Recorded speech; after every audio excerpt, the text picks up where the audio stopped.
ಯೇಸು ಸ್ವಾಮಿ ಮಾತು ಕೇಳೋದಕ್ಕೆ, ಯೇಸು ಸ್ವಾಮಿಯಿಂದ ಅದ್ಭುತಗಳನ್ನ ಹೊಂದಿಕೊಳ್ಳುವುದಕ್ಕೆ ಜನರು ಆತನ ಹಿಂದೆ ಗುಂಪು ಗುಂಪಾಗಿ ಹೋಗ್ತಾ ಇದ್ರು. ಆ ಸಮಯದಲ್ಲಿ ಜಕ್ಕಯ್ಯ ಇದ್ರ ಬಗ್ಗೆ ಏನೋ ಹೇಳ್ತಾರಲ್ಲ, ಏಸಪ್ಪ ಏಸಪ್ಪ ಅಂತೆ, ಯಾರು ಏಸಪ್ಪ, ಏನು ಹೆಂಗಿದಾನಂತ ನೋಡೋಣ ಅಂತ ಒಂದು ಗಿಡ್ಡ ಓಡಾಡ್ಕೊಂಡು ಸುತ್ತಮುತ್ತ ಓಡಾಡ್ತಾನೆ, ಕೂಡ್ಕೊಳಕ್ ಹೋಗ್ತಾನೆ, ಅದೆಲ್ಲ ನೋಡಕ್ ಹೋಗ್ತಾನೆ, ಕಾಣಲ್ಲ. ಅವಾಗ ಒಂದು ಐಡಿಯಾ ಮಾಡ್ಕೊಂಡು ಏನ್ ಮಾಡ್ತಾನೆ, ದೊಡ್ಡದು ಆದ ಮರ ಇರ್ತದೆ ಏಸಪ್ಪ ಹೋಗುವ, ಆದ ಮರ ಏರಿ ಕುಂತ್ಕೊಂಡು ಮೇಲೆ ಕುಂತು ಏಸಪ್ಪ ನೋಡ್ತಾನೆ. ಏಸಪ್ಪ ಕೂಡ ಹಿಂಗೆ ನೋಡ್ತಾ ನೋಡ್ತಾ ಕಣ್ಣಾಡ್ಸಿದಾಗ ಗಿಡ್ಡ ಗಿರ ಏರಿ ಕುಂತಿದ್ದು ಏಸಪ್ಪನಿಗೂ ಕಾಣಿಸ್ತದೆ. ಆಗ ನೋಡಿದ ತಕ್ಷಣ ಏಸಪ್ಪ ಏನಂತಾರೆ, ಜಕ್ಕಯ್ಯನೇ ತಟ್ಟನೆ ಇಳಿದು ಬಾ. ಈ ವಾಕ್ಯ ಗಂಟೆಗಟ್ಟಲೆ ಹೇಳ್ಬೋದು ಮಕ್ಕಳು, ಈ ಒಂದು ಮಾತಿನಲ್ಲಿ ಅರ್ಥ ಆಯ್ತಾ? ತಟ್ಟನೆ ಇಳಿದು ಬಾ.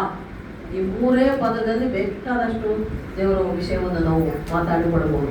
ಆದರೆ ಸಂಕ್ಷಿಪ್ತವಾಗಿ ಹೇಳ್ತಾನೆ, ತಟ್ಟನೆ ನೋಡಿ, ಏಸಪ್ಪ ಕರೆದ ಅಂದ್ರೆ ತಟ್ಟನೆ ಬಂದ್ಬಿಡ್ಬೇಕು. ನಾವು ಇಳಿದು ಬಾ ಅಂದ್ರೆ ಜಕ್ಕದ ಜಕ್ಕ ಗಿಡದಿಂದ ಟಕ್ಕಂತ ಎದುರುಬಿಟ್ಟ ಕೆಳಗೆ ಗಿಡ್ಡ. ಏಸಪ್ಪ ಕರೆದು ಕೂಡಲೇ ಬಂದ್ಬಿಟ್ಟ ಏಸಪ್ಪನ ಹತ್ರ. ಅಯ್ಯೋ ನನ್ನ ಕರೆದಲ್ಲಿ ಏಸಪ್ಪ ಅದು ಎಷ್ಟು, ಯಾಕಂದ್ರೆ ಏಸಪ್ಪನ ನೋಡ್ಬೇಕು ಅನ್ನೋ ಆಸೆ ಇತ್ತಲ್ಲ. ಈಗ ಆಸೆ ಇದ್ದಾಗ ಅವರೇ ಕರೆದಾಗ ಎಷ್ಟು ಖುಷಿ ಆಗ್ತದೆ ಅಲ್ವಾ? ಏನೋ ಮಂತ್ರಿಗಳು ಹೋಗ್ತಿರ್ತಾರಪ್ಪ, ಸೊ ಅವ್ರ ಪಾಡಿಗೆ ಹೋಗ್ತಿರ್ತಾರೆ, ಅವ್ರ ಸುತ್ತಮುತ್ತ ಅವರು ಏನು ಸೆಕ್ಯೂರಿಟಿ ಗಾರ್ಡ್ಗಳು ಇರ್ತಾರೆ. ಈಗ ನಮ್ಮ ಸೋಮಲಾಪುರಿಗೆ ಬಂದಿರೋಕೆ ಯಾರ ಮಂತ್ರಿಗಳು ರಾಮ ನೋಡಕ್ ಹೋಗಿರ್ತಾರೆ ಜನರ ಗುಂಪಿನಾಗ, ಏ ರಾಮ ಪಾಪ ನೀನು ಅಂದಾಗ ಎಷ್ಟು ಖುಷಿ ಆಗ್ತದೆ. ರಾಮ ಅಯ್ಯೋ ಮಂತ್ರಿ ಕರ್ದ್ಬಿಟ್ನಲ್ಲಪ್ಪ ನನ್ನ ಅಲ್ವಾ, ಅಯ್ಯೋ ಮಂತ್ರಿ ನನ್ನ ಕರೆದ, ಅಯ್ಯೋ ಏಸಪ್ಪ ನಾನು ನೋಡ್ಬೇಕು ಅಂದ್ಕೊಂಡೆ, ಆದ್ರೆ ನನ್ನ ಮಾತಾಡ್ಸಿದಲ್ಲ ಏಸಪ್ಪ, ನನ್ನ ಕರೀದಲ್ಲ ಅಂತ ತಕ್ಷಣ ಹೇಳ್ಬೋದು. ತಟ್ಟನೆ ಹೇಳುದು ಮಾತ್ರ ತಟ್ಟನೆ ಹೇಳುದು ಬರ್ತಾರೆ.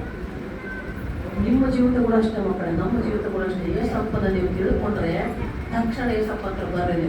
ನೀವು ಅದ್ಭುತಗಳನ್ನು ಮಾಡ್ತಾನೆ ಏಸಪ್ಪ, ಆಶ್ಚರ್ಯ ಕಾರ್ಯಗಳು ಮಾಡ್ತಾನೆ. ನೀನು ಅಂದುಕೊಂಡದ್ದು ಹಾಗೆ ಮಾಡ್ತಾನೆ. ಯಾವಾಗ ನೀನು ಏಸಪ್ಪನ ಹತ್ತಿರ ಬಂದಾಗ. ಜಕ್ಕಯ್ಯ ಏಸಪ್ಪ ಕರೆದುಕೊಳ್ಳೆ ಆಫ್ ಮಾಡಪ್ಪ, ಜಜ್ಜಿ ಬಿಟ್ಟು ಮೊಬೈಲ್ ಅಲ್ಲಿ ತಟ್ಟನೆ ಇಳಿದು ಬಾ ಅಂದಾಗ ಜಕ್ಕಯ್ಯ ಏನ್ ಮಾಡ್ದ, ಬಂದು ಕೂಡ ಸುಮ್ಮನೆ ನೋಡಿ ಒಬ್ರಿಗೊಬ್ರು ನೋಡಿ ಸುಮ್ಮನೆ ಆಗಿಲ್ಲ. ಮತ್ತೆ ಏಸಪ್ಪ ಹೇಳ್ತಾನೆ, ಏನ್ ಹೇಳ್ತಾನೆ, ಜಕ್ಕಯ್ಯ ಇವತ್ತು ನಾನು ನಿಮ್ಮ ಮನೆಗೆ ಬರ್ತೇನೆ, ನಿಮ್ಮ ಮನೆಯಲ್ಲಿ ಇರ್ತೀನಿ ನಾನು ಅಂತಾನೆ. ಅಲ್ಲಿ ಜನ ಇರ್ತಾರಲ್ಲ ಸುತ್ತಮುತ್ತ ಸುಮಾರು ಜನ ಇದ್ದರು, ಅವ್ರೆಲ್ಲರಿಗೂ ಗೊತ್ತು ಈ ಗಿಡ್ಡ ಎಂತವನು ಅಂತ. ಜಕ್ಕಯ್ಯ ಎಂತವನು, ಇವನು ಸುಂಕದವನಾಗಿದೆ, ಟ್ಯಾಕ್ಸ್ ಕಲೆಕ್ಟರ್. ಆ ಟ್ಯಾಕ್ಸ್ ಕಲೆಕ್ಟ್ ಮಾಡೋರು 100 ರೂಪಾಯಿ ಇದ್ರೆ 1000 ರೂಪಾಯಿ ಕಲೆಕ್ಟ್ ಮಾಡ್ಕೊತಾರೆ ಅಂತ ಇರ್ತದಮ್ಮ. ಅವರು ಅದಕ್ಕೆ ಡಬಲ್ ರೊಕ್ಕ ಕೊಟ್ಟರೆ ನೀವು ಕೆಲಸ ಮಾಡಿಕೊಡ್ತಾರೆ. ಈಗ ನಮಗೆಲ್ಲ ಲೋಕದ ರೀತಿಯಲ್ಲಿ ಎಲ್ಲರಿಗೂ ಅನುಭವ ಇದೆ, ಏನಾದ್ರು ಕೆಲಸಗಳಾಗಬೇಕಂದ್ರೆ ಅವರೇ ಮಾಡಬೇಕಾದ ಕೆಲಸ ಸರ್ಕಾರಿ ಸಂಬಳ ತಗೊಂಡು ಅವರು ಮಾಡಬೇಕಾದ ಕೆಲಸ ಮಾಡೋದಕ್ಕೆ ಮತ್ತೆ ಜನರಿಂದ ಲಂಚ ತಗೊಂಡು ಕೆಲಸಗಳು ಮಾಡ್ತಾರೆ. ನೋಡಿ, ಈ ಲಂಚ ತಗೊಳ್ಳೋರು ಅವಾಗೂ ಈಗಲೂ ಇದ್ದಾರೆ, ಅವಾಗಲೂ ಇದ್ದಾರೆ. ಈ ಜಕ್ಕಯ್ಯ ಮಾಡ್ತಾ ಇದ್ದದ್ದು ಅದೇ ಕೆಲಸ. ಲಂಚ ತಗೊಂಡು ಜನರಿಗೆ ಅನ್ಯಾಯ ಮಾಡಿ ಮೋಸ ಮಾಡಿ ದುಡ್ಡನ್ನು ಸಂಪಾದಿಸ್ತಾ ದೊಡ್ಡ ಶ್ರೀಮಂತ ಆಗ್ಬಿಟ್ಟಿದ್ದವು. ಈ ಜನರಿಗೆಲ್ಲ ಗೊತ್ತಲ್ಲ ಎಂತವನಂತ. ಇದು ಏನು ಏಸು ಅಂತಾರೆ, ಒಳ್ಳೆತ ಅಂತಾರೆ, ಇದು ಯಾಕೆ ಕೆಟ್ಟವನು, ಅವನು ಪಾಪಿ. ಅವನು ಜಕ್ಕಯ್ಯ ಯಾರು? ಪಾಪಿ. ಅವನು ಯಾಕೆ ಪಾಪಿ? ಮೋಸ ಮಾಡಿ ಅನ್ಯಾಯ ಮಾಡಿ ಸಂಪಾದನೆ ಮಾಡಿ ದೊಡ್ಡ ದೊಡ್ಡ ಮನೆ ಕಟ್ಕೊಂಡ್ಬಿಟ್ಟನೆ, ದೊಡ್ಡ ಕೋಟಿಗಟ್ಟಲೆ ಆಸ್ತಿ ಸಂಪಾದನೆ ಮಾಡ್ಕೊಂಡ್ಬಿಟ್ಟನೆ. ಜನರಿಗೆ ಮೋಸ ಮಾಡಿ ಅನ್ಯಾಯ ಮಾಡಿ ಲಂಚ ತಗೊಂಡು ಸಂಪಾದನೆ ಮಾಡುವಂತ ಪಾಪಿ ಇವನು. ಎಷ್ಟು ನಮಗೆಲ್ಲ ಮೋಸ ಮಾಡ್ಯಾನೆ. ಇವನ್ ಮನೆಗೆ ಹೋಗ್ತಾನಲ್ಲ ಏಸಪ್ಪ, ಅವ್ರಿಗೆ ಬೇಜಾರಾಗ ಸಿಟ್ಟು ಬರ್ತದೆ, ಏಸಪ್ಪ ಅವ್ರ ಮನೆಗೆ ಹೋಗ್ತಾನಲ್ಲ ಅಂತ. ಆದ್ರೆ ಏಸಪ್ಪ ಜಕ್ಕಯ್ಯನ ಮನೆಗೆ ಹೋಗ್ತಾನೆ ಮಕ್ಕಳೇ. ಜಕ್ಕಯ್ಯ ಯಾರು? ಪಾಪಿ. ಅವ್ರ ತಪ್ಪಾಡು ಮೋಸ ಮಾಡಿ ಜನರಿಗೆ ಮೋಸ ಮಾಡಿ ಅನ್ಯಾಯ ಮಾಡಿದ್ರೆ ಪಾಪಿನೇ ಅಲ್ಲ. ಈಗ ನೋಡಿ, ನೀವು ಕೂಡ ಲಂಚ ತಗೊಂಡ್ರೆ, ಲಂಚ ಕೊಟ್ರೆ, ಸಾಲ ಕೊಟ್ರೆ, ಸಾಲಕ್ಕೆ ಬಡ್ಡಿ ತಗೊಂಡ್ರೆ ಅದೆಲ್ಲ ಪಾಪ ಮಕ್ಕಳು, ಅದೆಲ್ಲ ಬರ್ದಿರ್ತಾರೆ. ಅರ್ಥ ಆಯ್ತಮ್ಮ? ಸಾಲ ಬಡ್ಡಿಗೆ ಸಾಲ ಕೊಡುವವರು ಬಡ್ಡಿ ತಗೊಂಡ್ರು ಪಾಪನೇ ಅದು. ಒಬ್ಬರಿಗೆ ನಾವೇನಾದ್ರೂ ಕೆಲಸ ಮಾಡಿ ಕೊಡ್ತೀವಿ ಅಂತ ಹೇಳಿ ಅವ್ರ ದುಡ್ಡು ಇಸ್ಕೊಂಡು ಕೆಲಸ ಮಾಡ್ರೆ, ದುಡ್ಡು ನುಂಗಿ ಬಿಟ್ರೆ ಪಾಪನೇ, ಅದು ಕೆಟ್ಟ ಕೆಲಸ, ದೇವರ ವಾಕ್ಯಕ್ಕೆ ವಿರುದ್ಧ. ಅದೇ ಮಾಡ್ತಾ ಇದ್ದೇವೆ ಜಕ್ಕಯ್ಯ. ಅಂಥವ್ರ ಮನೆಗೆ ಏಸಪ್ಪ ಹೋಗ್ತಾನಲ್ಲ ಅಂತ ಇವರೆಲ್ಲರೂ ಗುಣ ಮುಟ್ಟಿದ್ರು ಅಂತ ಅದೇ ಪದ ಇತ್ತು ನೋಡೋದು. ವಟ ನಾವಂತೀವಲ್ಲ, ವಟ ಅಂತಾರೆ ಅಂತ ಲೋಕದ ಭಾಷೆಯಲ್ಲಿ ವಟ ಅಂತಾರೆ ನೋಡೋದು ಅಂದಾಗ ಗುಣ ಮುಟ್ಟಿದ್ರು ಅಂತಾರೆ ಜನರು. ಎಲ್ಲ ಬಿಟ್ಟು ಏಸಪ್ಪ ಪಾಪಿ ಮನೆಗೆ, ಪಾಪಿ ಜಕ್ಕಯ್ಯ ಮನೆಗೆ ಹೋಗ್ತಾನಲ್ಲ ಅಂತ. ಆದ್ರೆ ಅದು ಯಾಕೆ ಹೋದ ಏಸಪ್ಪ? ಆತ ಬಂದಿದ್ದು ಯಾಕೆ? ಮತ್ತೆ ಪರಲೋಕದಿಂದ ಭೂಲೋಕಕ್ಕೆ ಪಾಪಿಯನ್ನ ಹುಡುಕಿ ರಕ್ಷಿಸುವುದಕ್ಕೆ. ಏಸಪ್ಪ ಜಕ್ಕಯ್ಯನ ಮನೆಗೆ ಹೋಗಿ ಆ ಮನೆಯಲ್ಲಿ ಹೇಳ್ತಾನೆ ಒಂದು ಮಾತು, ಈ ಹೊತ್ತು ಈ ಮನೆಗೆ ರಕ್ಷಣೆಯಾಯಿತು. ಯಾಕೆಂದ್ರೆ ಏಸಪ್ಪನ ಏಸಪ್ಪ ಅವನ ಮನೆಗೆ ಬರ್ತೀನಿ ಅಂತ ಕೂಡ ಅವ್ನು ಜಕ್ಕಯ್ಯಗೆ ಸಂತೋಷ ಆಗ್ತದೆ. ಅವಾಗ ಹೇಳ್ತಾನೆ ನೋಡಿ, ಅವನೇ ಹೇಳ್ತಾನೆ ನನ್ನ ಮಾತು, ಏನ್ ಹೇಳ್ತಾನೆ, ಏಸಪ್ಪ ಎಸ್ ಸ್ವಾಮಿ, ನಾನು ಸಂಪಾದಿಸಿದ್ದು ಅರ್ಧ ಆಸ್ತಿ ಬಡವರು ಕೊಟ್ಬಿಡ್ತೀನಿ. ಅವ್ನು ತಿಳ್ಕೊಂಡ ಸತ್ಯ ಏನಂತ, ಏಸಪ್ಪನೇ ಸತ್ಯ ಅಲ್ವಾ, ಸತ್ಯ ಅಂದ್ರೆ ಏಸಪ್ಪನೇ ಸತ್ಯ. ಏಸಪ್ಪ ಬಂದಾನೆ ಅಂದ್ರೆ ಬರ್ತಾವು. ಈಗ ನಾವು ಯಾರಾದ್ರೂ ಸಹವಾಸ ಮಾಡಿದೀವಿ ಅಂದ್ರೆ ಅವ್ರಂಗೆ ನಾವ್ ಇರ್ಬೇಕು. ಕೆಟ್ಟವ್ರ ಸಹವಾಸ ಮಾಡಿದ್ರೆ ಕೆಟ್ಟ ಹೋಗ್ತಾರೆ, ಒಳ್ಳೆಯ ಸಹವಾಸ ಮಾಡಿದ್ರೆ ಒಳ್ಳೆಯವ್ರಾಗ್ತಾರೆ. ಈಗ ಏಸಪ್ಪನ ಸಹವಾಸಕ್ಕೆ ಬಂದ ಇವನು, ತಿಳ್ಕೊಂಡ ಸತ್ಯವನ್ನ, ನಾನು ಮಾಡಿದ ತಪ್ಪು ಅನ್ನೋ ಅರಿವಾಯ್ತು ಅವನಿಗೆ, ಪಾಪದ ಅರಿವಾಯಿತು. ನಾನು ಇಷ್ಟು ವರ್ಷ ಮಾಡಿದ್ದೆಲ್ಲ ತಪ್ಪು ಮಾಡಿನಿ, ಪಾಪ ಮಾಡಿದೆ, ಅನ್ಯಾಯ ಮಾಡಿದೆ, ಮೋಸ ಮಾಡಿದೆ. ಅದಕ್ಕೆ ಅಪ್ಪ ಯೇಸು ಸ್ವಾಮಿ, ನನ್ನ ಆಸ್ತಿಯಲ್ಲಿ ಅರ್ಧವನ್ನ ಬಡವರಿಗೆ ಹಂಚಿಬಿಡ್ತೀನಿ, ಇನ್ನ ಅರ್ಧ ಆಸ್ತಿ ಇದೆಯಲ್ಲ, ಯಾರ್ಯಾರ ಹತ್ರ ಏನೇನು ಇಸ್ಕೊಂಡಿದ್ನೋ ಲಂಚ, ಅವ್ರಿಗೆ ತಿರುಗಿ ಒಂದಕ್ಕೆ 4ರಷ್ಟು ವಾಪಸ್ ಕೊಟ್ಟು, ಯಾವನ ಹತ್ರ 100 ರೂಪಾಯಿ ತಗೊಂಡ್ರೆ 400 ರೂಪಾಯಿ ಕೊಟ್ಬಿಡ್ತಪ್ಪ ಹೋಗ್ಬೇಕು. ಅವನೇ ಅಂದ್ಕೊಂಡ ಗಿಡ್ಡ ಜಕ್ಕಯ್ಯ. ಬೇಡ, ಯಾಕೆ ಪಾಪ ಕೊಟ್ಟಲ್ಲ, ಪಾಪ ಬೇಡ, ನಾನು ಏಸಪ್ಪ ಇಲ್ಲ ನನ್ನ ಜೊತೆಗೆ. ಏಸಪ್ಪ ಪಾಪಿ ಅಲ್ಲ, ದೋಷರಹಿತನು, ಪಾಪರಹಿತನು, ಪರಿಶುದ್ಧನು ಅಂತ ಏಸಪ್ಪನ ಜೊತೆ ನಾನು ಇರ್ಬೇಕಂದ್ರೆ ಏಸಪ್ಪ ನಂಗೆ ನಾನು ಇರ್ಬೇಕು ಅಂತ ಆ ಜಕ್ಕಯ್ಯ ತಿಳ್ಕೊಂಡ. ಈ ನಮ್ಮ ಸೋಮಲಾಪುರದವರಿನ್ನೂ ಸರಿಯಾಗಿ ತಿಳ್ಕೊಳ್ತಾ ಇಲ್ಲ. ಎಲ್ಲರೂ ತಿಳ್ಕೊಂಡಿಲ್ಲ, ಕೆಲವರು ಎಲ್ಲರೂ ತಿಳ್ಕೊಂಡಿಲ್ಲ, ಹೌದಾ? ದೇವರ ಮಾತಿಗೆ ವಿರುದ್ಧವಾ, ಅದು ಫಸ್ಟ್ ನಾವು ತಿಳ್ಕೋಬೇಕು. ಇಲ್ಲಿ ಜಕ್ಕಯ್ಯ ಏಸು ಸ್ವಾಮಿ ತಟ್ಟನೆ ಇಳಿದು ಬಾದ ಕೂಡಲೇ ದೇವರ ಹತ್ರ ಏಸಪ್ಪನ ಹತ್ರ ಬಂದ, ನಿನ್ನ ಮನೆಗೆ ಬರ್ತೀನಿ ಅಂತ ಕೂಡ ಅವ್ರಿಗೆ ಸಂತೋಷ ಆಗ್ಬಿಡ್ತು. ನನ್ನಂತ ಪಾಪಿ ಮನೆಗೆ ಏಸಪ್ಪ ಬರ್ತಿದ್ದಾನಲ್ಲ, ಎಷ್ಟು ಖುಷಿ ಆಗ್ತದೆ. ಈಗ ನಾವು ಸುವಾರ್ತೆ ಸೇವೆ ಮಾಡಿದ್ದೇವೆ, ನಿಮಗೆಲ್ಲ ಗೊತ್ತಿರುವ ಹಾಗೆ ನಮ್ಮ AGM ಸಂಸ್ಥೆ ಮುಖಾಂತರ ಸುಮಾರು 535 ಹಳ್ಳಿಗಳು ಭಾರತ ದೇಶದಲ್ಲಿ, ನೇಪಾಳ ದೇಶದಲ್ಲಿ ಸುವಾರ್ತೆ ಮಾಡಿದಾಗ ನಾವು ಹೋಗುವಂತ ಮನೆಗಳು ಕೂಡ ಬಡವರು, ಹಳ್ಳಿಗಳಲ್ಲೇ. ನಮ್ಗೆ ದೇವರು ಹಳ್ಳಿಗೆ ಕಳಿಸ್ಬಿಟ್ಟಾರೆ, ಯಾವ ಸಿಟಿ ಕೊಟ್ಟಿಲ್ಲ, ಯಾವ ಬೆಂಗಳೂರು ಕೊಟ್ಟಿಲ್ಲ, ಬಳ್ಳಾರಿ ಕೊಟ್ಟಿಲ್ಲ, ಹೋಗಿ ಸಂಜೀವರಾಯನ ಕೋಟೆ ಹೆಸರು ಹೇಳಿ ಮೊದಲು ಕಳಿಸಿದ. ಅಲ್ಲಿಂದ ಶುರುವಾದ ನಮ್ಮ ಸೇವೆ ಒಂದು ಹಳ್ಳಿ, ಸಂಜೀವರಾಯನ ಕೋಟೆಯಿಂದ ಪ್ರಾರಂಭವಾದದ್ದು 535 ಹಳ್ಳಿ. ಎಲ್ಲ ಬಡವರು, ಗುಡಿಸಲುಗಳು, ಮನೆಗಳ ಹಲವು ಗುಡಿಸಲುಗಳು, ಬಡವರು, ಆ ಜಾತಿ ಈ ಜಾತಿ ಅಂತ ಯಾವ ಜಾತಿ ಭೇದ ಇಲ್ಲ, ಕೆಳಜಾತಿ ಮೇಲ್ಜಾತಿ ಎಲ್ಲರ ಮನೆಗಳಿಗೆ ಹೋಗಿದ್ದೇವೆ, ಎಲ್ಲರಿಗೂ ಸುವಾರ್ತೆ ಹೇಳಿದ್ದೇವೆ. ಅಂಥ ಕಡೆ ನಾವು ಕೂಡ ಹೋಗಿದ್ದೇವೆ. ಕೆಲವರು ನಮ್ಮ ನೋಡಿದ್ರೆ, ನೀವು ಅವ್ರ ಮನೆಗೆ ಹೋಗ್ತೀರಾ, ಆ ಊರಿಗೆ ಹೋಗ್ತೀರಾ. ರಂಗ ಸಮುದ್ರ ಅಂತ ಒಂದು ಊರು, ಇಲ್ಲಿ ನಮ್ಮವ್ರು ಕೆಲವರು ಬಂದಾಗ ನೋಡ್ಯಾರೆ, ರಾಯದುರ್ಗ ದಾಟಿ ಇನ್ನ ಮುಂದಕ್ಕೆ ಹೋಗ್ಬೇಕಂತೆ. ಒಳ್ಳೆ ಗುಡ್ಡಗಾಡಿನಲ್ಲಿ ಎಲ್ಲೋ ಆಯ್ತಾ ಊರದು, ಅಲ್ಲಿಗೆ ಕಳಿಸ್ಬಿಟ್ಟ ದೇವರು. ಅಲ್ಲಿಗೆ ಹೋಗಿ ನಾವು ಸುವಾರ್ತೆಗೆ ಹೋದ್ಮೇಲೆ ಫಸ್ಟ್ ಟೈಮ್ ಹೋಗಿ ಮನೆಗೆ ಬಂದೀವಿ. ಅವಾಗಿನ್ನ ಫೋನ್ಗಳು ಲ್ಯಾಂಡ್ ಫೋನ್, ಟೆಲಿಫೋನ್ಗಳು, ಮೊಬೈಲ್ಗಳಿಲ್ಲ. ಲ್ಯಾಂಡ್ ಫೋನಲ್ಲಿ ನಾವು ಒಂದು ರೂಪಾಯಿ ಕಾಯಿನ್ ಹಾಕಿ ಮಾತಾಡ್ಬೋದು ಅಂತ ಕಾಲ. ಆ ಕಾಲದಲ್ಲಿ ನಾವು ಹೋಗಿ ಬಂದಿವಿ, ಫೋನ್ ಬರ್ತದೆ. ನಮ್ಮ ಬಳ್ಳಾರಿ ಸಬ್ಜೆಕ್ಟ್ ಪಡೆಯಕ್ಕೆ ನಮ್ಮ ಮನೆಗೆ ಫೋನ್ ಇದೆ, ಲ್ಯಾಂಡ್ ಫೋನ್. ಆ ಫೋನ್ ಮಾಡ್ತಾರೆ ಯಾರು, ಫೋನ್ ಮಾಡಿ ಏನು ಸರ್, ಏನು ಸರ್, ಯಾಕೆ ಸರ್ ನೀವು ನಮ್ಮೂರಿಗೆ ಬಂದ್ರಿ, ನಮ್ಮೂರಿಗೆ ಬರಬೇಡ ನೀವು ಸರ್. ನೀವು ಫೋನ್ ಮಾಡಿದವ್ರು ಯಾರಂತ ಕೂಡ ನಮ್ಗೆ ಗೊತ್ತಿಲ್ಲ. ಫೋನ್ ಮಾಡಿದವ್ರು ಏನಂತಿದ್ದಾರೆ, ಸರ್ ನೀವು ರಂಗ ಸಮುದ್ರಕ್ಕೆ ಯಾಕೆ ಬಂದ್ರಿ ಸರ್, ಬರಬೇಡ್ರಿ, ಇದು ರಂಗ ಸಮುದ್ರ ಅಲ್ಲ, ರಂಕುಲ ಸಮುದ್ರ. ಅರ್ಥ ಆಯ್ತಮ್ಮ? ರಂಕುಲ ಸಮುದ್ರ, ರಂಕುಲ ಅಂದ್ರೆ ಎಲ್ಲ ಪಾಪಗಳು, ಕೆಟ್ಟ ಕೆಲಸ ಮಾಡೋರು ಇದ್ದಾರೆ ಅಂತ ಜಾಸ್ತಿ ಅಲ್ಲ. ಅಂಥವ್ರ ಹತ್ರ ಯಾಕೆ ಸರ್ ನೀನು ಬರ್ತಿದ್ದಿ, ನೀನು ಅಷ್ಟು ಒಳ್ಳೆ ಸಾರು, ಅಷ್ಟು ದೊಡ್ಡ ಮದುವೆ, ಅಷ್ಟು ದೊಡ್ಡ ಆಫೀಸರ್ ಆಗಿದ್ದಿ, ನೀನು ಯಾಕೆ ಬರ್ತಿದ್ದಿ ಇಂಥವ್ರ ಕಡೆ, ಬರಬೇಡ ಅಂದ್ರೆ. ನಮ್ಗೆ ಈ ವಾಕ್ಯ ಹೇಳಿದಲ್ಲ, ಪಾಪಿಗಳನ್ನು ಹುಡುಕಿ ರಕ್ಷಿಸಕ್ಕೆ ಏಸಪ್ಪನೇ ಪರಲೋಕದಿಂದ ಮೂಲಕ್ಕೆ ಬಂದನೆ. ನಾವು ಬಳ್ಳಾರಿಯಿಂದ ರಕ್ಷ ಸಮುದ್ರಕ್ಕೆ ಹೋದ್ವಿ ಅಲ್ವಾ? ಪರಲೋಕದಿಂದ ಭೂಲೋಕಕ್ಕೆ ಏಸಪ್ಪ ಪಾಪಿಗಳನ್ನು ಹುಡುಕಿ ರಕ್ಷಿಸುವುದಕ್ಕೆ ಬಂದಾನೆ. ಆ ಏಸಪ್ಪ ನಮಗೂ ಕೊಟ್ಟಿದ್ದ ಅದೇ ದರ್ಶನ, ಅದೇ ಕೆಲಸ. ನಾವು ಅಲ್ಲಿರುವಂತ ರಂಕುಲ ಯಾರು ಮಾಡ್ತಾರಪ್ಪ, ಅವನ ಒಳ್ಳೆ ದಾರಿಗೆ ತರ್ತೀವಿ. ನಮ್ಗೆ ಏಸಪ್ಪ ಹೇಳಿದ ಈ ಕೆಲಸ, ನಾವು ಏಸಪ್ಪ ಹೇಳಿದಪ್ಪ, ನಾವು ಯಾರು ಹೇಳಿದ್ದಕ್ಕೂ ಬಂದಿಲ್ಲ. ಅವ್ರು ಹೇಳಿದ್ರು, ನಾವೇನು ಅವ್ರ ಮಾತು ಕೇಳಿಲ್ಲ, ಹೋಗಿವಿ. ದೇವರು ಸುವಾರ್ತೆ ಸಾರಿ ಹೋಗ್ರೆ ಮನೆ ಗುಡ್ಸಲು ತಿರುಗಿದೀವಿ. ಈಗ ನೀವು ಚರ್ಚ್ ಕಟ್ಟಿದೀವಿ, ಒಳ್ಳೆ ಸೇವೆ ನಡೀತಾ ಇದೆ. ನಾವ್ಯಾಕೆ ಅಷ್ಟು ದೂರ ಹೋದಿವಿ ಅಲ್ಲಿ? ಮತ್ತೆ ಪಾಪ ಮಾಡೋದು ಒಳ್ಳೆ ದಾರಿಗೆ ತರಕ್ಕೆ ಈಗ ನಾವು ಇಷ್ಟು ಹಳ್ಳಿಗಳಲ್ಲಿ ಹೋಗಿ ಬಂದರೆ ಎಷ್ಟೋ ಕುಟುಂಬಗಳು, ಎಷ್ಟೋ ಆತ್ಮಗಳು, ಗಂಡ ಹೆಂಡತಿಯರು, ಸಂಸಾರಗಳು ಒಳ್ಳೆಯದಾಗಿದೆ. ಕೆಟ್ಟವರೆಲ್ಲ ಒಳ್ಳೆಯವರಾಗಿದೆ. ಹುಡುಗರು ದಿನಕ್ಕೆ 1,500-2,000 ದುಡಿಯೋರು ಕುಡಿದು ಎಲ್ಲ 1,000 ಗಟ್ಟಲೆ ದುಡ್ಡು ಹಾಳು ಮಾಡಿ, ನಾನು ಕುಡಿದು ತನ್ನ ಫ್ರೆಂಡ್ಸ್ಗೂ ಕುಡಿಸಿ ರೊಕ್ಕ ಎಲ್ಲ ಖಾಲಿ ಮಾಡ್ಕೊಂಡು ಮನೆಗೆ ಹೋಗಿ ಹೆಂಡತಿನ ಮನೆಯಿಂದ ಹೊರಗೆ ಹಾಕುವಂಥವರು ಇದ್ದವರು. ನಾವು ಹೋಗಿ ಏಸಪ್ಪನ ಮಾತುಗಳು ಸತ್ಯ ವೇದದ ಹೊಂದಿ ಎಷ್ಟೋ ಹುಡುಗರು ಕುಡಿಯೋದನ್ನು ಬಿಟ್ಟಿದ್ದಾರಮ್ಮ. ಅಲ್ಲೇಲೂಯಾ. ಹುಡುಗರು ಕುಡಿಯೋದನ್ನು ಬಿಟ್ಟಿದ್ದಾರೆ. ಒಂದು ಸಾಕ್ಷಿ ಹೇಳೋದಾದ್ರೆ ಇದೆ. ಇನ್ನೊಂದು ಹನುಮಾಪುರ ಅಂತ, ಹನುಮಾಪುರದಲ್ಲಿ ಸೇವೆಗೆ ಹೋಗ್ತೀವಿ ನಾವು. ಅಲ್ಲಿ ದೇವರ ಮತ್ತೆ ನಮ್ಮನ್ನ ಅಲ್ಲಿ ಹನುಮಾಪುರ ಅನ್ನೋ ಊರಿಗೆ ಕರ್ಕೊಂಡೋದು. ಅದು ಕೂಡ ಮೇನ್ ರೋಡಿಂದ ದೂರ ಒಳಗೆ ಹಳ್ಳಿ ಅದು. ಅಲ್ಲಿ ಹೋದಾಗ ಅಲ್ಲಿ ಒಬ್ಬ ಕೆಟ್ಟ ಕುಡುಕ, ಅಲ್ಲಿ ಒಬ್ಬ ಯಾವ ಊರಿಗೆ ಹೋದಾಗ ಎಲ್ಲ ಕುಡುಕರಿದ್ದಾರೆ. ಈ ಕುಡುಕರೇ ಇರೋದು, ಇರೋರೆಲ್ಲ ಕುಡಿಯೋರೆ. ಒಳ್ಳೆಯವ್ರು ಯಾರು ಸಿಕ್ಕಿಲ್ಲ ನಮ್ಗೆ ಒಳ್ಳೆಯವ್ರು.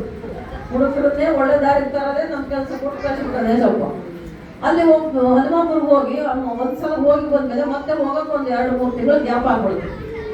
ಆ ಗ್ಯಾಪ್ ಬಿಟ್ಟು ಹೋದಾಗ ಬಂದ ಯಜಮಾನ, ಅಮ್ಮವ್ರೆ ಏನಪ್ಪ ಆರಾಮಿದೆಯಲ್ಲಪ್ಪ, ಚೆನ್ನಾಗಿ ನಾವು ಮಾತಾಡ್ತೀವಿ, ಏನಪ್ಪ ಹೇಗಿದೆ, ಆರಾಮಿದೆ. ಹೌದಮ್ಮ, ನಾನು ಬೇಷದಿದ್ದಮ್ಮ, ನನಗೆ 73,000 ಲಾಭ ಆಗುತ್ತಮ್ಮ ಅಂತ. 73,000 ಲಾಭ ಮಾಡಿ ಏನು ಕೆಲಸ ಮಾಡಿದೆಪ್ಪ, ಏನು ಮಾಡಿದೆ ಅಂದರೆ ನನಗೆ ಆಶ್ಚರ್ಯ ಆಗ್ಬಿಡುತ್ತೆ. ಒಡ ಕೂಲಿ ಕೆಲಸ ಮಾಡೋರು 73,000 ದುಡ್ಡು ಎಲ್ಲಿಂದ ಬಂತು, ಏನು ಮಾಡಿದೆಪ್ಪ ಯಜಮಾನ ಅಂದರೆ. ಅವಾಗ ಯಜಮಾನ ಹೇಳ್ತಾನೆ, ಅಮ್ಮ ನಾನು ದಿನಕ್ಕೆ ಇಷ್ಟು ರೂಪಾಯಿ ಕುಡಿತಿದ್ದೆಮ್ಮ, ವಾರಕ್ಕೆ ಇಷ್ಟು ರೂಪಾಯಿ ಕುಡಿತಿದ್ದೆ, ತಿಂಗಳಿಗೆ ಇಷ್ಟು ರೂಪಾಯಿ ಕುಡಿತಿದ್ದೆ, ಇವಾಗ ಕುಡಿಯೋದು ಬಿಟ್ಟಿದ್ದಲ್ಲಮ್ಮ, 73,000 ಉಳಿತಮ್ಮ. ಒಳ್ಳೆದ ಕೆಟ್ಟದಮ್ಮ, ಏನ್ ಮಾಡಿವಮ್ಮ ನಾವು ಒಳ್ಳೆಯವ್ರನ್ನ ಕೆಟ್ಟವ್ರನ್ನ ಒಳ್ಳೆ ದಾರಿ ತಂದಿವಲ್ಲಮ್ಮ. ಏಸಪ್ಪ ಆ ಕಾಲಕ್ಕೆ ಮಾಡಿದ ಕೆಲಸ ನಾವು ಈ ಕಾಲಕ್ಕೆ ಮಾಡ್ತಾ ಇದ್ದೀವಿ. ಪಾಪಿಗಳನ್ನ ಹುಡುಕಿ ರಕ್ಷಿಸುವುದಕ್ಕಾಗಿ ಏಸಪ್ಪ ಬಂದ. ಪಾಪಿಯಾಗಿದ್ದ ಜಕ್ಕಯ್ಯನಿಗೆ ಅವನ ಮನೆಗೆ ರಕ್ಷಣೆಯಾಯಿತು. ಗೊತ್ತಾಯ್ತಾ? ಎಷ್ಟನೇ ಕಾರಣ? 4ನೇ ಕಾರಣ. ಒಂದು ನಿತ್ಯ ಜೀವ ನೀಡೋದಕ್ಕೆ ಬಂದ, ಇನ್ನೊಂದು ಆತ್ಮದ ರಕ್ಷಣೆಗಾಗಿ ಬಂದ, ಇನ್ನೊಂದು ಪಾಪಿಗಳನ್ನು ಹುಡುಕಿ ರಕ್ಷಿಸುವುದಕ್ಕಾಗಿ ಬಂದ, ಇನ್ನೊಂದು ದೇವರ ಚಿತ್ತವನ್ನು ನೆರವೇರಿಸುವುದಕ್ಕಾಗಿ ದೇವರ ಚಿತ್ತದ ಪ್ರಕಾರವೇ ಆತ ಮನುಷ್ಯನಾಗಿ ಹುಟ್ಟಿ ಬಂದ.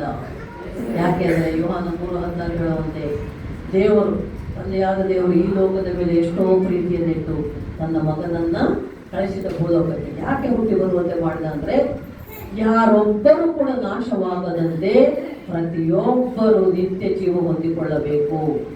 ಪ್ರತಿಯೊಬ್ಬರು ನಾಶ ಆಗದಂಗೆ ಪರಲೋಕಕ್ಕೆ ಹೋಗಬೇಕು ಅಂತ ಹೇಳೋದಕ್ಕಾಗಿ, ತಿಳಿಸುವುದಕ್ಕಾಗಿ ತಂದೆಯಾದ ದೇವರು ಏಸಪ್ಪನು ನರಮನುಷ್ಯನಾಗಿ ಈ ಭೂಲೋಕಕ್ಕೆ ಹುಟ್ಟಿ ಬರುವಂತೆ ಮಾಡಿದ ಮಕ್ಕಳು.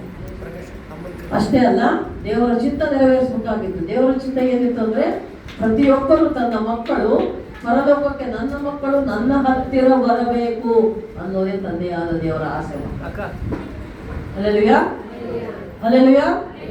ತಂದೆಯ ಆಸೆ, ಇಷ್ಟ ಏನು? ಎಲ್ಲರೂ ಕೂಡ ಆತನ ಹತ್ತಿರ, ಆತನ ಬಿಟ್ಟು ಬಂದಿದ್ದೇವೆ, ಮತ್ತೆ ನಾವು ಆತನ ಹೋಗಬೇಕು. ಈಗ ಈ ಲೋಕದ ರೀತಿಯಲ್ಲಿ ನೋಡ್ತೇವಲ್ವ, ನಮ್ಮ ಹೊಟ್ಟೆ ಹುಟ್ಟಿದ ಮಕ್ಕಳು ನಮ್ಮ ಜೊತೆ ಇರಬೇಕು ಅಂತ ನಾವು ಇಷ್ಟಪಡ್ತೇವೆ.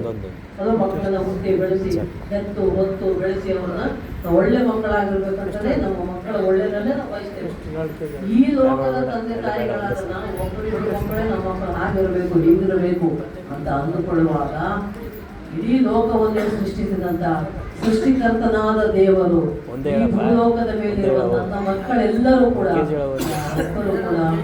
ತಪ್ಪು ಮಾಡಿ, ಪಾಪ ಮಾಡಿ ನಾಶವಾಗಿ ಹೋಗಬಾರದು. ಎಲ್ಲರೂ ಕೂಡ ಸ್ವರ್ಗಕ್ಕೆ, ನನ್ನ ಹತ್ತಿರ ಪರಲೋಕಕ್ಕೆ ಬರಬೇಕಂತಲೇ ದೇವರು ಇಷ್ಟಪಡ್ತಾನೆ ಮಕ್ಕಳು. ಆ ಚಿತ್ತ ನೆರವೇರಿಸೋದಕ್ಕೆ ಅದನ್ನು ಅಲ್ಲಿಂದ ಹೇಳಿದ್ರೆ ಕೇಳಿಲ್ಲ, ಅರ್ಥ ಆಯ್ತಮ್ಮ? ಅಲ್ಲಿಂದ ಪರಲೋಕದಿಂದ ಮಾತನಾಡಿದ, ಶಬ್ದದ ರೂಪದಲ್ಲಿ ಬಂದ, ಬೆಂಕಿ ರೂಪದಲ್ಲಿ ಬಂದ, ಅವರಿಗೆ ಶಿಕ್ಷೆ ಬೇರೆ ಬೇರೆ ರೀತಿಯಲ್ಲಿ ಅಲ್ಲಿಂದ ಹೇಳ್ತಾನೆ ದೇವರು. ಜಲಪ್ರಳಯ ಬಂದು ಎಲ್ಲ ನಾಶ ಮಾಡ್ತಾನೆ. ಏನು ಹೇಳಿದ್ರು ದೇವ್ರು ಕೇಳಿಲ್ಲ. ಮಕ್ಕಳು ದೇವ್ರ ಮಾತನ್ನೇ ಈ ದೇವ್ರ ಮಕ್ಕಳು ಕೇಳಿಲ್ಲ. ಅದಕ್ಕೆ ಏನು ಮಾಡ್ದ ಏಸಪ್ಪನೇ ಒಂದು ಭೂಲೋಕಕ್ಕೆ, ಇಲ್ಲಿ ಮಾಡೋದೆಲ್ಲ ನೀವು ಒಳ್ಳೇದನ್ನೇ ಮಾಡ್ರಿ, ಒಳ್ಳೇದನ್ನು ಮಾಡಿದ್ರೆ ನಿಮ್ಗೆ ಒಳ್ಳೇದಾಗ್ತದೆ, ಕೆಟ್ಟದ್ದು ಮಾಡಿದ್ರೆ ನೀವು ಪಾಪ ಮಾಡಿದವರು ಆಗ್ತೀರಿ, ಪಾಪ ಮಾಡಿದ್ರೆ ನೀವು ನರಕಕ್ಕೆ ಹೋಗ್ತೀರಿ. ನರಕಕ್ಕೆ ಹೋಗ್ಬೇಡ್ರಿ, ನರಕದಿಂದ ತಪ್ಪಿಸಿ ನಮ್ಮನ್ನ ಪರಲೋಕಕ್ಕೆ ಬರುವಂತೆ ಹೋಗುವಂತೆ ಮಾಡುವುದಕ್ಕಾಗಿ ಯೇಸಪ್ಪ ಪರಲೋಕದಿಂದ ಭೂಲೋಕಕ್ಕೆ ಇಳಿದು ಬಂದ ಮಕ್ಕಳೇ. ನಾವೆಲ್ಲರೂ ಪಾಪಿಗಳೇ ಅಲ್ವಾ? ಯಾರು ಕೂಡ ಪರಿಶುದ್ಧರಿಲ್ಲ. ದೇವರ ವಾಕ್ಯ ಹೇಳ್ತಾರೆ ನೀತಿವಂತರು ಒಬ್ಬರು ಇಲ್ಲ ಅಂತೆ. ಆದರೆ ನಾವು ನೀತಿವಂತರಾಗ್ತೇವೆ. ನೀತಿವಂತರು ಒಬ್ಬರು ಇಲ್ಲ ಲೋಕದಲ್ಲಿ. ಆದರೆ ನಾವು ನೀತಿವಂತರಾಗುವುದಕ್ಕೆ ದೇವರೇ ಅವಕಾಶ ಕೊಟ್ಟಿದ್ದಾರೆ. ಏನು? ಯೇಸಪ್ಪನನ್ನು ನಂಬಿ ನೀವು ದೀಕ್ಷಾ ಸ್ನಾನ ಹೊಂದಿದರೆ ಆತನ ಪರಿಶುದ್ಧ ರಕ್ತದಲ್ಲಿ ನೋಡಿ. ಇನ್ನೊಂದು ಮುಖ್ಯವಾದ ಅಂಶ, ಪಾಪದ ನಿವಾರಣೆಗಾಗಿ ಇದು ಮೊದಲನೇ ಯೋಹಾನ ಬರೆದ ಪತ್ರಿಕೆಯಲ್ಲಿ 1ನೇ ಅಧ್ಯಾಯ 1ನೇ ಯೋಹಾನ. ಇನ್ನೊಂದು ಕಾರಣ ಯೇಸು ಸ್ವಾಮಿ ಯಾಕೆ ಭೂಲೋಕಕ್ಕೆ ಹುಟ್ಟಿ ಬಂದ ಅನ್ನೋದಕ್ಕೆ ಮತ್ತೊಂದು ಕಾರಣ ನಾವು ನೋಡ್ಕೊಳ್ಳೋಣ. ಆ ಯೋಹಾನ ಬರೆದ ಸುವಾರ್ತೆ 1ನೇ ಪತ್ರಿಕೆ 1ನೇ ಅಧ್ಯಾಯದಲ್ಲಿ 9ನೇ ವಚನ ಓದೋಣ. ನಮ್ಮ ಪಾಪಗಳನ್ನು ಒಪ್ಪಿಕೊಂಡು ಆಯ್ಕೆ ಮಾಡಿದರೆ ಆತನು ನಂಬಿಗಸ್ತನು ನೀತಿವಂತನು ಆಗಿರುವುದರಿಂದ ನಮ್ಮ ಪಾಪಗಳನ್ನು ಕ್ಷಮಿಸಿಬಿಟ್ಟು ಸಕಲ ಅನೀತಿಯನ್ನು ಪರಿಹರಿಸಿ ನಮ್ಮನ್ನು ಶುದ್ಧಿ ಮಾಡುವನು. ನಾವು ಪಾಪ ಮಾಡಲಿಲ್ಲವೆಂದು ಶುದ್ಧಿ ಮಾಡುವನು. ಅಷ್ಟೇ ಸಾಕು. ಆ ವಾಕ್ಯದಲ್ಲಿ ಏನ್ ಹೇಳ್ತಾ ಇದೆ? ಪರಲೋಕದಿಂದ ಭೂಲೋಕಕ್ಕೆ ಯೇಸಪ್ಪ ಯಾಕೆ ಬಂದ ಅಂದ್ರೆ ನಿನ್ನಲ್ಲಿರುವಂತ ಪಾಪವನ್ನ ತನ್ನ ರಕ್ತವನ್ನು ಸುರಿಸಿ ಶುದ್ಧಿ ಮಾಡುವುದಕ್ಕೆ. ಅಲ್ಲೇಲೂಯಾ. ಪಾಪದಿಂದ ವಿಮೋಚನೆ, ಪಾಪದ ನಿವಾರಣೆ ಮಾಡೋದಕ್ಕೆ ಬಂದ ಮಕ್ಕಳು. ಹೇಗೆ? ಶಿಲ್ಬೆ ನಾವು ಗುಡ್ ದಿನ ದೇವರ ವಾಕ್ಯಗಳು ನೋಡ್ತೇವೆ. ಶಿಲುಬೆಯಲ್ಲಿ ಯೇಸಪ್ಪ ಮರಣ ಹೊಂದಿದ್ದು ನೋಡ್ತೇವೆ. ಅಲ್ಲಿ ಅನ್ಯಾಯವಾಗಿ ಏನೂ ಮಾಡಿಲ್ಲ ಯೇಸಪ್ಪ, ಆದರೆ ಶಿಕ್ಷೆ ಕೊಡ್ತಾರೆ. ಆ ಶಿಕ್ಷೆ ಕೊಟ್ಟಾಗ ಶಿಲುಬೆಯಲ್ಲಿ ಯೇಸಪ್ಪ ಏನು ಮಾಡಿದ? ತನ್ನ ಅಮೂಲ್ಯವಾದ ಪರಿಶುದ್ಧ ರಕ್ತವನ್ನ ನನಗಾಗಿ ನಿನಗಾಗಿ ಆತನು ಸುರಿಸಿದನು. ಆತನು ಶಿಲುಬೆಯಲ್ಲಿ ರಕ್ತ ಸುರಿಸಿ ತನ್ನ ಪ್ರಾಣ ಕೊಟ್ಟದ್ದರಿಂದ ನಾವು ಪಾಪದಿಂದ ಶುದ್ಧೀಕರಣ ಕೊಡ್ತೇವೆ. ಯಾವಾಗ ಅಂದರೆ ಯೇಸುವನ್ನು ನಂಬಿ ದೀಕ್ಷಾ ಸ್ನಾನ ಹೊಂದಿದಾಗ. ನಾವು ದೀಕ್ಷಾ ಸ್ನಾನ ಹೊಂದುವುದಂದ್ರೆ ನೀರಲ್ಲಿ ಸಂಪೂರ್ಣವಾಗಿ ಮುಳುಗಿ ಮತ್ತೆ ಎದ್ದೇಳ್ತೇವೆ. ಆ ನೀರು ಅಂದರೆ ನಮಗೆ ನಮ್ಮ ಒಂದು ದೇವರ ಒಂದು ವಾಕ್ಯದ ಸಾದೃಶ್ಯ ಏನು ಅಂದರೆ ಅದು ಯೇಸಪ್ಪನ ಪರಿಶುದ್ಧ ರಕ್ತ. ಅದರಲ್ಲಿ ಮುಳುಗಿ ನಾವು ಎದ್ದಿದ್ದೇವೆ ಅಂದರೆ ಪರಿಶುದ್ಧ ರಕ್ತದಿಂದ, ಯೇಸಪ್ಪನ ಪರಿಶುದ್ಧ ರಕ್ತದಿಂದ ನಮ್ಮನ್ನು ನಾವು ಶುದ್ಧೀಕರಿಸಿಕೊಂಡಿದ್ದೇವೆ ಅಂತ ಅರ್ಥ ಮಕ್ಕಳು. ಅಲ್ಲಿ ನಮ್ಮ ಪಾಪ ನಿವಾರಣೆ ಆಯಿತು. ಅದಕ್ಕೆ ನಾವೇನು ಮಾಡ್ತೇವೆ? ಪಾಪದ ಪಾಲಿಗೆ ನಾಸತ್ತು ನೀತಿಗೆ ಜೀವಿಸಲು ಕೃಪೆ ಮಾಡಿದೆ. ನೀತಿ ಅಂದ್ರೆ ಇಲ್ಲಿ ಒಳ್ಳೆಯದು, ಪರಿಶುದ್ಧವಾದದ್ದು. ಒಳ್ಳೆಯದು ಪರಿಶುದ್ಧವಾದದ್ದು ಯಾವುದು? ಏಸಪ್ಪ ದೇವರು, ನಮ್ಮ ದೇವರು. ಅಲ್ಲಿ ನೀತಿ ಅಂದ್ರೆ ಏಸಪ್ಪ. ಏಸಪ್ಪನಿಗಾಗಿ ನಾವು ಜೀವಿಸಬೇಕು ಅಂತ ಹೇಳೋದು ಮಕ್ಕಳೇ. ಪಾಪದ ಪಾಲಿಗೆ ಸೈತಾನನ ಸೋದನೆ ಏನೇ ಇದ್ರೆ ಎಲ್ಲವನ್ನು ಬಿಟ್ಟು ನಾವು ಸತ್ತು, ಪಾಪದಿಂದ ಸತ್ತು ನಾವು ನೀತಿಗಾಗಿ, ಏಸಪ್ಪನಿಗಾಗಿ ಪರಲೋಕಕ್ಕೆ ಹೋಗಬೇಕೆನ್ನುವ ಆಸೆ ಅಪೇಕ್ಷೆ ಹೊಂದಿಕೊಂಡು ನಾವು ಜೀವಿಸುವವರಾಗಿರಬೇಕು. ಪಾಪದಿಂದ ನಮ್ಮ ಶುದ್ಧೀಕರಿಸುವುದಕ್ಕಾಗಿ ಏಸಪ್ಪ ಪರಲೋಕದಿಂದ ಭೂಲೋಕಕ್ಕೆ ಬಂದ ಮಕ್ಕಳೇ. ಅರ್ಥ ಆಯ್ತಲ್ಲಮ್ಮ? ಏಸಪ್ಪ ಯಾಕೆ ಬಂದ? ಯಾಕೆ ಹುಟ್ಟಿ ಬಂದ?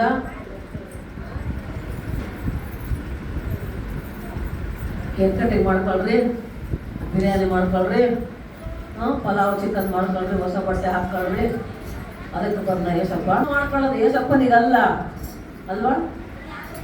ನಾವು ಏಸಪ್ಪನ ಹೆಸರಿನಲ್ಲಿ ಮಾಡ್ತೇವೆ. ನಮಗೆ ನಾವೇ ಮಾಡ್ಕೊಳ್ತೀವಿ. ದೇವರಿಗಾಗಿ ಅಲ್ಲ. ದೇವರು ಕೇಳೋದು ನಿನ್ನ ಪರಿಶುದ್ಧವಾದ ಹೃದಯವನ್ನು ಮಾತ್ರ.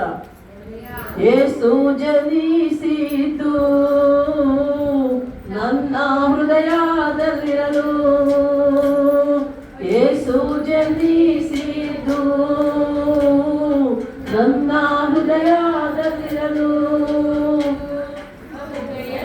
ಸಮಾಧಾನ ಮನುಷ್ಯರಲ್ಲಿ ಶಾಂತಿ, ಭೂಮಿಯಲ್ಲಿ ಸಮಾಧಾನ ಮನುಷ್ಯರಲ್ಲಿ ಶಾಂತಿ. ಏಸಪ್ಪನಿಂದ ಬಂತು, ಏಸಪ್ಪನಿಂದ ಬಂತು. ಹಲ್ಲೆಲೂಯಾ. ಎಲ್ಲಿರ್ಬೇಕಂತ ಇಷ್ಟಪಡ್ತಾನೆ ಏಸಪ್ಪ? ನಿನ್ನ ಬಿಲ್ಡಿಂಗ್ ಅಲ್ಲಲ್ಲ, ನೀನು ಟೈಲ್ಸ್ ಹಾಕಿ ಕಟ್ಟಿದ ಮನೆಯಲ್ಲ, AC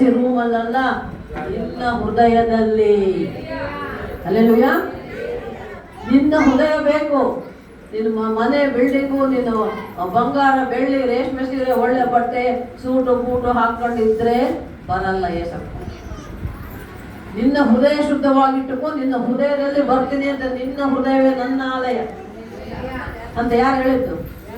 ಏಸಪ್ಪ ಹೇಳಿದ್ದು ಅಲ್ವಾ? ಚರ್ಚ್ ಬಿಲ್ಡಿಂಗ್ ಇವೆಲ್ಲ ನಮಗೆ ಹೆಸರಿಗೆ ಏನಂದ್ರೆ ಒಂದು ಪರಿಶುದ್ಧವಾದ ಸ್ಥಳ. ದೇವರನ್ನು ನಾವೆಲ್ಲರೂ ಸೇರಿ ಒಂದು ಮನಸ್ಸಿನಿಂದ, ಒಂದು ನಂಬಿಕೆಯಿಂದ, ಒಂದು ಪ್ರೀತಿಯಿಂದ ದೇವರನ್ನ ಸ್ತುತಿಸಿ ಕೊಂಡಾಡಿ ಆರಾಧಿಸಲು ಕಟ್ಟಿಕೊಳ್ಳುವುದು ಈ ಮಂದಿರ. ಅರ್ಥ ಇದು ಮಂದಿರ ಪರಿಶುದ್ಧವಾದದ್ದು. ಹೇಗೆ ನಾವು ಹೇಳ್ತೇವೆ ಪರಿಶುದ್ಧ? ಯಾಕೆ ಅಂದ್ರೆ ಮನೆ ಪರಿಶುದ್ಧವಲ್ಲ, ಮಂದಿರ ಪರಿಶುದ್ಧ. ಮನೆ ಯಾಕೆ ಪರಿಶುದ್ಧವಲ್ಲ? ಅಲ್ಲಿ ಗಂಡ ಹೆಂಡತಿ ಸಂಸಾರ ಮಾಡುವ ಸ್ಥಳ ಅಲ್ವಮ್ಮ. ಗಂಡು ಹೆಣ್ಣು ಕಲಿಯುವ ಸ್ಥಳ, ಗಂಡ ಹೆಂಡತಿ ಸಂಸಾರ ಮಾಡುವ ಸ್ಥಳ ಪರಿಶುದ್ಧವಾದದ್ದಲ್ಲ. ಅದಕ್ಕೆ ಚರ್ಚ್ ಅನ್ನೋದನ್ನ ಬಿಲ್ಡಿಂಗ್ ಅನ್ನು ನಾವು ಕಟ್ತೇವೆ. ಇದು ಪರಿಶುದ್ಧವಾದ ಸ್ಥಳ. ಇಲ್ಲಿ ಕೇವಲ ದೇವರಿರುವ ಸ್ಥಳ. ನಮ್ಮ ದೇವರು ಎಂಥ ದೇವರು? ಪರಿಶುದ್ಧನಾದ ದೇವರು. ಆತನಿರುವ ಸ್ಥಳ. ಆತನ ಸನ್ನಿಧಿಗೆ ಬಂದು ನಾವು ಸ್ತುತಿಸಿ ಕೊಂಡಾಡಿ ಪ್ರಾರ್ಥಿಸಿ ಬೇಡಿಕೊಂಡ್ರೆ ಬೇಡಿದ್ದನ್ನು ಕೊಡುವಾತನು, ನಮ್ಮ ಆಸೆ ಆಕಾಂಕ್ಷೆಗಳನ್ನ ನೆರವೇರಿಸುವಾತನು. ಜಕ್ಕಯ್ಯನ ಆಸೆ ಹೇಗೆ ನೆರವೇರಿತು? ಏಸಪ್ಪನ ನೋಡಬೇಕು ಅಂದ್ಕೊಂಡ್ರೆ ಏಸಪ್ಪನೇ ಜಕ್ಕಯ್ಯನ ಮನೆಗೆ ಹೋಗುವಾಗ ಅಲ್ವಾ? ಅಂದುಕೊಂಡ್ರೆ ಸಾಕು. ನೋಡಿ, ಅಂದ್ಕೊಂಡ ಅವನು ಬಿಡ್ಡ ಅಲ್ವಾ? ಏಸಪ್ಪನ ನೋಡ್ಬೇಕು ಅಂದ್ಕೊಂಡ. ಆದ್ರೆ ಏಸಪ್ಪ ಏನ್ ಮಾಡ್ದ? ಆತನ ಮನೆಗೆ ಹೋದ. ಈಗ ನೀವು ಏಸಪ್ಪನ ನೆನ್ಸ್ಕೊಳ್ರಿ, ಏಸಪ್ಪ ನಿಮ್ಮ ಮನೆಗೆ ಬರ್ತಾನೆ, ನಿಮ್ಮ ಹೃದಯದಲ್ಲಿ ಬರ್ತಾನೆ. ನಿಮ್ಮ ಕೆಲಸ ಕಾರ್ಯಗಳು ಏನಿವೆಯೋ, ನಿಮ್ಮ ಬೇಡಿಕೆಗಳು, ನಿಮ್ಮ ಕೊರತೆಗಳು ನೀಗಿಸ್ತಾನೆ, ನಿಮ್ಮ ಬೇಡಿಕೆಗಳನ್ನ ನೆರವೇರಿಸ್ತಾನೆ ಮಕ್ಕಳೇ. ಹಲ್ಲೆಲೂಯಾ. ಲೋಕದ ರೀತಿಯಲ್ಲಿ ನಾವು ಒಂದು ಮಾತು ಕೇಳ್ತೇವೆ, ಏನಂದ್ರೆ ದುಷ್ಟ ಶಿಕ್ಷೆ ಶಿಷ್ಟನಿಗೆ ರಕ್ಷೆ ಅಂತ. ಹೌದಾ? ಕೇಳಿದ್ರಲ್ಲಮ್ಮ? ದುಷ್ಟರಿಗೆ ಶಿಕ್ಷೆ ಕೊಡ್ಬೇಕಂದ್ರೆ ಕೆಟ್ಟವರನ್ನ ಅವ್ರಿಗೆ ಶಿಕ್ಷೆ ಕೊಟ್ಟು ಹೊಡಿಬೇಕು, ಬಡಿಬೇಕು, ಸಾಯಿಸ್ಬೇಕು ಅಂತದೆ ಲೋಕ. ಒಳ್ಳೆಯವರಿಗೆ ರಕ್ಷಣೆ ಮಾಡ್ಬೇಕಂತದೆ. ಆದರೆ ನಮ್ಮ ದೇವರು, ನಮ್ಮ ಏಸಪ್ಪ ಏನ್ ಮಾಡ್ದ? ಪಾಪಿಗಳನ್ನೇ ಹುಡುಕಿ ರಕ್ಷಿಸುವುದಕ್ಕಾಗಿ ಪರಲೋಕವನ್ನು ಬಿಟ್ಟು ಭೂಲೋಕಕ್ಕೆ ಬಂದ, ಹುಟ್ಟಿ ಬಂದ, ಜನಿಸಿದ. ಇದರ ಒಂದು ಮತ್ತೆ ಒಳ ಅರ್ಥ, ಗುಣ ಅರ್ಥ ಏನು ಅಂದ್ರೆ, ದೇವರು ತನ್ನನ್ನೇ ತಾನು ತಗ್ಗಿಸಿಕೊಂಡನು. ಹಲ್ಲೆಲೂಯಾ. ಪರಲೋಕ ಎಲ್ಲಿ, ಭೂಲೋಕ ಎಲ್ಲಿ ಅಲ್ವಮ್ಮ? ಪರಲೋಕದಿಂದ ಭೂಲೋಕಕ್ಕೆ ಮನುಷ್ಯನಾಗಿ ಹುಟ್ಟಿ ಬಂದ ಅಂದ್ರೆ ಅರ್ಥ, ಅದು ಕೂಡ ಹುಟ್ಟಿದ ಸ್ಥಳ ಎಂತದು? ದನದ ಕೊಟ್ಟಿಗೆ, ಗೋದಲಿಯಲ್ಲಿ. ಪರಲೋಕ ಎಂತದು? ಪ್ರಕಟಣೆ ಗ್ರಂಥ ಮನೆಗೆ ಓದಕ್ಕೆ ಬರೋರು ಓದ್ರಿ. ಪ್ರಕಟಣೆ ಗ್ರಂಥದ ಬಗ್ಗೆ ಸಂಪೂರ್ಣವಾದ ಮಾಹಿತಿ ನಮಗೆ ಬೈಬಲ್ ಅಲ್ಲಿ ಬರೆದಿಟ್ಟಿರೋದಾಗಿದೆ, ನೋಡ್ತೀವಿ. ಅಲ್ಲಿ ಯಾವುದೇ ರೀತಿಯಲ್ಲಿ ಕಷ್ಟ, ನಷ್ಟ, ರೋಗ, ಬಾಧೆ, ಹಸಿವು, ಬಾಯಾರಿಕೆ ಏನೂ ಇರುವಂತೆ ಅಲ್ಲಿ ನಾವು ಸುಮ್ಮನೆ ಇರ್ತೀವಿ. ನಮ್ಮ ಆತ್ಮಗಳು ದೇವರನ್ನು ಸ್ತುತಿಸಿ ಕೊಂಡಾಡ್ತಾ ಇರ್ತೇವೆ. ಹಲ್ಲೆಲೂಯಾ ಅಂದ್ಕೊಂಡಿರ್ತೇವೆ. ಹಸಿವಿಲ್ಲ, ಬಾಯಾರಿಕೆ ಇಲ್ಲ, ಕೆಲಸ ಇಲ್ಲ, ಕೂಲಿ ಇಲ್ಲ, ಸಂಬಳ ಇಲ್ಲ, ಮನೆ ಇಲ್ಲ, ಗಂಡ ಇಲ್ಲ, ಹೆಂಡತಿ ಇಲ್ಲ, ಮಕ್ಕಳಿಲ್ಲ, ಅಡಿಗೆ ಮಾಡಂಗಿಲ್ಲ, ಪಾತ್ರೆ ತೊಳಂಗಿಲ್ಲ, ರೇಷನ್ ತರಂಗಿಲ್ಲ, ಏನೂ ಇಲ್ಲ. ಅಂಥದ್ದು ಪರಲೋಕ. ಗೊತ್ತಾಯ್ತಮ್ಮ? ಅಂಥ ಪರಲೋಕಕ್ಕೆ ನಾವು ಹೋಗಬೇಕನ್ನೋದೇ ದೇವರ ಆಸೆ ಮಕ್ಕಳು. ಅಂದಮೇಲೆ ಪಾಪಿಗಳನ್ನು ಹುಡುಕಿ ರಕ್ಷಿಸುವುದಕ್ಕಾಗಿಯೇ ಯೇಸು ಸ್ವಾಮಿ ಬಂದ. ಪಾಪಿಗಳಿಗೆ ಶಿಕ್ಷೆ ಕೊಡೋದಕ್ಕೆ ಬರಲಿಲ್ಲ. ಆದರೆ ಹಳೆ ಒಡಂಬಡಿಕೆಯಲ್ಲಿದೆ, ಯೇಸು ಸ್ವಾಮಿ ಹುಟ್ಟೋದಕ್ಕಿಂತ ಮುಂಚೆ ಇದ್ದಂಥ ಜನರು, ಅಲ್ಲಿದ್ದಂಥ ಧರ್ಮಶಾಸ್ತ್ರ ಏನು ಅಂದರೆ, ಈಗ ನಾ ಹೇಳಿದಲ್ಲ, ಏನಾದರೂ ಯಾರಾದರೂ ಹೊಡೆದ್ರೆ ಹೊಡಿಬೇಕು. ನಿನ್ನ ಕೈ ಯಾವನಾದ್ರು ಕಡ್ದ್ರೆ ನೀನು ಹೋಗಿ ಒಂದು ಕೈ ಕಡಿಬೇಕು. ಏನಾದ್ರು ಜಗಳ ಆಡುವಾಗ ಏನಾದ್ರು ಕಣ್ಣಿಗೆ ನಾಯದ್ದು ಕಣ್ಣು ಕಿತ್ತೋದ್ರೆ ಅವ್ನು ಮತ್ತೆ ನೀನು ಬಂದು ಅವನು ಬಂದು ನಿನ್ನ ಕಣ್ಣು ಕಿತ್ತಬೇಕು.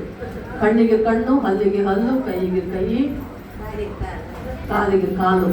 ಅಂಥ ಶಿಕ್ಷೆ ಇತ್ತು ನಮ್ಮ, ಅಂಥ ಶಿಕ್ಷೆ ಇತ್ತು. ಯಾವಾಗ ಯೇಸು ಸ್ವಾಮಿ ಹುಟ್ಟೋದಕ್ಕಿಂತ, ಈ ಲೋಕಕ್ಕೆ ಬರೋದಕ್ಕಿಂತ ಮುಂಚೆ ಧರ್ಮಶಾಸ್ತ್ರ ಅದನ್ನು ನಾವು ಧರ್ಮಶಾಸ್ತ್ರ ಅಂತೇವೆ. ಅಲ್ಲಿ ದಶಾಜ್ಞೆಗಳನ್ನು ಕೊಟ್ಟು ದೇವರು ಹೇಳಿದ್ದು ಮೋಶೆಗೆ, ಆ ಆಜ್ಞೆಗಳನ್ನೇ ಶಾಸ್ತ್ರವನ್ನಾಗಿ ಧರ್ಮಶಾಸ್ತ್ರವಾಗಿ ಇಟ್ಟುಕೊಂಡು ಅದರ ಪ್ರಕಾರ ನಡ್ಕೊಳ್ತಾ ಇದ್ರು. ಆದರೆ ಅಲ್ಲಿ ಶಿಕ್ಷೆ ಇತ್ತು. ಆದರೆ ಯೇಸು ಸ್ವಾಮಿ ಹುಟ್ಟಿ ಬಂದ ಮೇಲೆ, ಯೇಸು ಸ್ವಾಮಿ ಪರಲೋಕದ ರಾಜ್ಯದ ಜ್ಞಾನವನ್ನು ನಮಗೆ ನೀಡುವಾಗ ಆತನು ಹೇಳಿದ್ದು, ನಮಗೆ ಶಿಕ್ಷೆಯಲ್ಲ, ನೀನು ಸರಿಯಾಗಿದ್ದರೆ, ಒಳ್ಳೆಯವನಾಗಿದ್ದರೆ, ಪರಿಶುದ್ಧವಾಗಿದ್ದರೆ ನಿನಗೆ ಪರಲೋಕ. ಬದುಕಿದಾಗ ಯಾವ ಶಿಕ್ಷೆ ಇಲ್ಲ ಮಕ್ಕಳೇ. ನಾವು ಸತ್ತ ಮೇಲೆ ನಮ್ಮ ಆತ್ಮ ಪರಲೋಕಕ್ಕೆ ಹೋಗಬೇಕು ಪರಿಶುದ್ಧವಾಗಿದ್ದರೆ. ಇಲ್ಲ ಅಂದರೆ ಅವಾಗ ಆತ್ಮ ಎಲ್ಲ ಹೋಗ್ತದೆ, ನರಕಕ್ಕೆ ಹೋಗ್ತದೆ. ಬದುಕಿರೋವರೆಗೆ ಅಲ್ಲಿ ಬದುಕಿದಾಗ ಶಿಕ್ಷೆ ಇತ್ತು ಧರ್ಮಶಾಸ್ತ್ರದ ಪ್ರಕಾರ. ಆದರೆ ಏಸಪ್ಪ ಬಂದ ಮೇಲೆ ಅಲ್ಲಿ ಇದು ಯಾಕೆಂದರೆ ಇದು ಕೃಪಾಯುಗ. ಏಸಪ್ಪ ಕೃಪೆ ತೋರಿದ, ದೇವರ ಕೃಪೆಯಲ್ಲಿ ನಾವು ಜೀವಿಸ್ತಾ ಇದ್ದೇವೆ. ಆ ಕೃಪೆಯು ನಮ್ಮೊಂದಿಗೆ ಸದಾ ಕಾಲ ಇರ್ತದೆ ಮಕ್ಕಳೇ. ಯಾವಾಗಂದರೆ ನೀನು ಪರಿಶುದ್ಧವಾಗಿ ಇದ್ದರೆ ದೇವರ ಕೃಪೆ ನಿನ್ನನ್ನು ಕಾಯ್ದು ಕಾಪಾಡಿ ನಡೆಸ್ತದೆ. ಅರ್ಥ ಆಯ್ತಮ್ಮ? ಇದು ಯೇಸುವಿನ ಹುಟ್ಟು ಮತ್ತು ಆತನ ಜೀವನ, ಮತ್ತು ಅಷ್ಟೇ ಅಲ್ಲ ಆತನ ಶಿಲುಬೆ ಮರಣ ಹೊಂದಿ ಪುನರುತ್ಥಾನನಾಗಿ ಬಂದ ಅನ್ನುವುದು ಎಲ್ಲವೂ ಕೂಡ ಸತ್ಯ. ಅದಕ್ಕೆ ಇನ್ನೊಂದು ಮುಖ್ಯವಾದ ಅಂಶ ಏನು ಬಂದಿದೆ. ಯಾಕೆ ಅಂದರೆ ಸತ್ಯದ ಅರಿವನ್ನು ಜನರಿಗೆ ತಿಳಿಸುವುದಕ್ಕೆ. ಸತ್ಯ ಏನು? ಅಲ್ಲಿ ಪರಲೋಕ ರಾಜ್ಯ ಇದೆ ಅನ್ನೋದು ಸತ್ಯ. ಅಲ್ಲಿ ತಂದೆಯಾದ ದೇವರಿದ್ದಾನೆ ಅನ್ನೋದು ಸತ್ಯ. ಕೆಳಗಡೆ ಪಾತಾಳ ಲೋಕ ಇದೆ, ನರಕ ಇದೆ, ಅದು ಸತ್ಯ. ಪರಲೋಕದ ಜ್ಞಾನವನ್ನು, ನರಕದ ಜ್ಞಾನವನ್ನು ಜನರಿಗೆ ತಿಳಿಯಪಡಿಸಿ ಆತನು ಅವರನ್ನೆಲ್ಲರನ್ನು ಯಾರು ಕೂಡ ನಾಶವಾಗದೆ ಪ್ರತಿಯೊಬ್ಬರು ನಿತ್ಯ ಜೀವ ಹೊಂದಿಕೊಂಡು ಪರಲೋಕ ರಾಜ್ಯಕ್ಕೆ ಬರಬ ಚಿತ್ತ ನೆರವೇರಿಸುವುದಕ್ಕಾಗಿದೆ ಯೇಸು ಸ್ವಾಮಿ ಈ ಭೂಮಿಗೆ ಹುಟ್ಟಿ ಬಂದ ಮಕ್ಕಳು. ಅದನ್ನು ನಾವು ಜ್ಞಾಪಕ ಮಾಡಿಕೊಳ್ಬೇಕು. ಯಾವಾಗಲೂ ಕೂಡ ಪ್ರತಿದಿನ ನಾವು ಯೇಸು ಸ್ವಾಮಿ ಬಗ್ಗೆ ಧ್ಯಾನ ಮಾಡಬೇಕು. ಪ್ರಾರ್ಥನೆ ಮಾಡಿಕೊಳ್ಳುವಾಗ ಪ್ರತಿದಿನ ನಾವು ಹೇಳಬೇಕು, ಅಪ್ಪ ಯೇಸಪ್ಪ, ನಾವೇನಾದರೂ ತಪ್ಪು ಮಾಡಿದ್ರೆ ನಮ್ಮನ್ನು ಕ್ಷಮಿಸಪ್ಪ. ನೀನು ನನಗಾಗಿ ಪರಲೋಕದಿಂದ ಭೂಲೋಕಕ್ಕೆ ಬಂದಿಯಪ್ಪ. ನನಗಾಗಿ ಭೂಮಿ ಮೇಲೆ ಮನುಷ್ಯನಾಗಿದ್ದಿ. ನಾನು ಮಾಡಿದ ತಪ್ಪುಗಳಿಗೆ, ನನ್ನ ಅಪರಾಧಗಳಿಗೆ, ನನ್ನ ಪಾಪಗಳಿಗೆ, ನನ್ನ ಶಾಪಗಳಿಗೆ ನಿನ್ನನ್ನೇ ನೀನು ಶಿಲುಬೆಯಲ್ಲಿ ಮರಣ ಹೊಂದಿ ಸಮರ್ಪಣೆ ಮಾಡಿ ನಿನ್ನ ಪರಿಶುದ್ಧ ರಕ್ತವನ್ನು ಸುರಿಸಿದ್ದೀಯಪ್ಪ. ಯೇಸಪ್ಪ, ನನಗಾಗಿ ನೀನು ಮಾಡಿದ್ದೀಯಪ್ಪ. ಮತ್ತೆ ಪುನರುತ್ಥಾನನಾಗಿ ಎದ್ದು ಬಂದು ನಿತ್ಯ ಜೀವ ನೀಡುವಂಥ ದೇವರು, ನೀಡಿದಂಥ ದೇವರು, ಅದಕ್ಕೆ ನನ್ನನ್ನು ಕ್ಷಮಿಸಿ ಕಾಯ್ದು ಕಾಪಾಡು.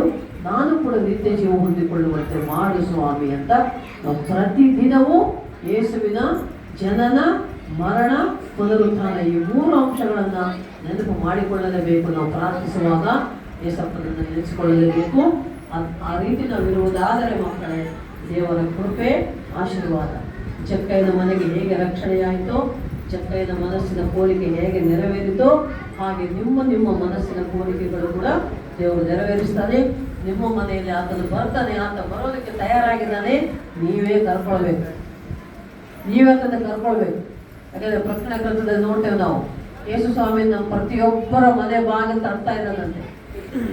ನಾನು ಬಾಗಿಲು ತಡ್ತಾ ಇದ್ದೀನಿ, ಯಾರಾದರೂ ಬಾಗಿಲನ್ನು ತೆರೆದು ನನ್ನ ಒಳಗೆ ಕರೆದರೆ ನಾನು ಅವರ ಜೊತೆ ಬಂದು ಊಟ ಮಾಡ್ತೇನೆ ಅಂತ ಹೇಳ್ತಾ ಇದ್ದೇನೆ. ಹಲ್ಲೆಲೂಯಾ. ಈಗ ನಾವು ಕರಿಬೇಕಷ್ಟೇ, ನಾವು ವೆಲ್ಕಮ್ ಮಾಡಬೇಕು. ಆ ಪರಿಸ್ಥಿತಿ ನಿಮಗಿದೆಯಾ? ನಿಮ್ಮ ಮನೆಗೆ ನೀವು ಯೇಸಪ್ಪನ ಕರೆದಿದ್ದೀರಾ? ನಿಮ್ಮ ಹೃದಯದಲ್ಲಿ ಯೇಸಪ್ಪನ ಇಟ್ಕೊಂಡಿದ್ದೀರಾ? ಬರೀ ಮನೆಯಲ್ಲಿ ಯೇಸಪ್ಪನ ಫೋಟೋ ಹಾಕಿದರೆ, ಯೇಸಪ್ಪನ ಕ್ಯಾಲೆಂಡರ್, ಯೇಸಪ್ಪನ ವಾಕ್ಯ ಹಾಕಿದರೆ ಸಾಕು ಮಕ್ಕಳೇ. ಆ ವಾಕ್ಯದ ಪ್ರಕಾರ ನೀವು ಜೀವಿಸುವವರಾಗಿರಬೇಕು.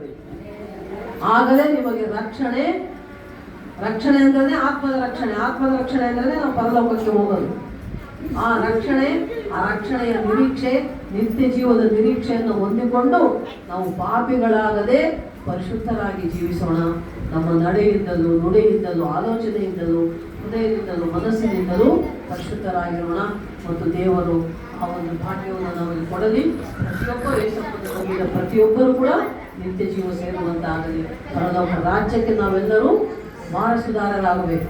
ಪರಲೋಕ ರಾಜ್ಯಕ್ಕೆ ಹೋಗಬೇಕು. ನಾವು ನರಕಕ್ಕೆ ಹೋಗುವ ಹಾಗೆ ಇರಬಾರದು. ಅಕಸ್ಮಾತ್ ಈ ದಿನ, ಈ ಕ್ಷಣದವರೆಗೆ ಇಲ್ಲಿ ಸೇರಿ ಬಂದರು ಎಲ್ಲರೂ, ಪ್ರತಿಯೊಬ್ಬರು ಏನಾದರೂ ತಿಳಿದಾರ್ದು ತಪ್ಪು ಪಾಪ ಮಾಡಿದ್ದರೆ, ದೇವರ ವಾಕ್ಯಕ್ಕೆ ವಿರೋಧವಾಗಿ ನಡೆದುಕೊಂಡಿದ್ದರೆ, ಈಗಲೇ ನೀವು ಪಾಪದ ಅರಿಕೆ ಮಾಡಿ ಕ್ಷಮಾಪಣೆ ಕೇಳ್ಕೊಡ್ರಿ. ತಂದೆ ತಾಯಿಗಳಿಗೆ ಏನಾದರೂ ಮಾತಾಡಿರ್ಬೋದು, ಸಭೆ ಸೇವಕರಿಗೆ, ಪಾಸ್ಟಮ್ಮನಿಗೆ ಏನಾದರೂ ನೀವು ಬೇಸರ ಮಾಡಿರಬಹುದು, ಅಥವಾ ದೇವರ ವಾಕ್ಯಕ್ಕೆ ವಿರೋಧವಾಗಿ ನಡೆದುಕೊಂಡಿರಬಹುದು. ಅದೆಲ್ಲವನ್ನು ದೇವರ ಮುಂದೆ ನಾವು ಪಾಪದ ಅರಿಕೆ ಮಾಡಿಕೊಂಡು, ಅಪ್ಪ ಯೇಸಪ್ಪ, ತಿಳಿದಾರ್ದು ನಾವು ಪಾಪ ಮಾಡಿದ್ದೇವಪ್ಪ, ನಮ್ಮನ್ನು ಕ್ಷಮಿಸು, ನಮಗೆ ನಿತ್ಯ ಜೀವವನ್ನು ದಯಪಾಲಿಸಪ್ಪ ಅಂತ ನಾವು ಕೇಳಿಕೊಳ್ಳುವುದಾದರೆ ಖಂಡಿತ ಆತನು ನಮಗೆ ನಿತ್ಯ ಜೀವ ಕೊಡುವ ಆತನಾಗಿದ್ದಾನೆ. ಹಲ್ಲೆಲೂಯಾ. ದೇವರಿಗೆ ಸ್ತೋತ್ರ.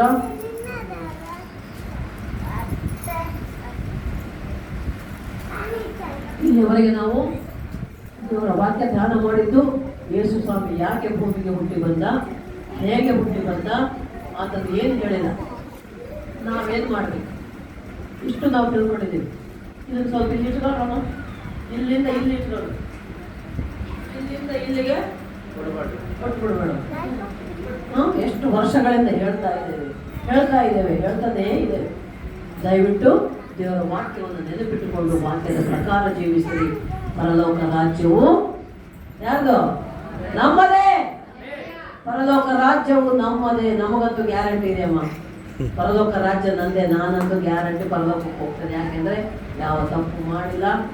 ಅಕಸ್ಮಾತ್ ಮಾಡಿದ್ರು ಕೂಡ ಅಪ್ಪ ಏಸಪ್ಪ ಕ್ಷಮಿಸು ಅಂತ ಕೇಳ್ಬಿಟ್ಟಿದ್ದೀನಿ. ವಾಕ್ಯದ ಪ್ರಕಾರ ಜೀವಿಸ್ತಾ ಇದ್ದೇವೆ. ಪರಲೋಕ ರಾಜ್ಯ ನಮಗೆ ಗ್ಯಾರಂಟಿ. ಮತ್ತು ಆ ಗ್ಯಾರಂಟಿ ನಿಮಗಿದೆಯಾ, ನಿಮ್ಮನ್ನು ನೀವು ಪರೀಕ್ಷೆ ಮಾಡಿಕೊಂಡು ಪ್ರಾರ್ಥನೆ ಮಾಡಿಕೊಳ್ಳಿ. ಕೊನೆಯ ಪ್ರಾರ್ಥನೆ ಮಾಡಿಕೊಳ್ಳೋಣ. ಕೊನೆಯ ಪ್ರಾರ್ಥನೆಯನ್ನು ನಮ್ಮ ಮೊದಲು ಮಾಡ್ತಾರೆ ಮತ್ತು ಈ ವಿಶೇಷ ಆರಾಧನೆಯನ್ನು ನಾವು ಮುಗಿಸಿಕೊಳ್ಳೋಣ ಮಕ್ಕಳು.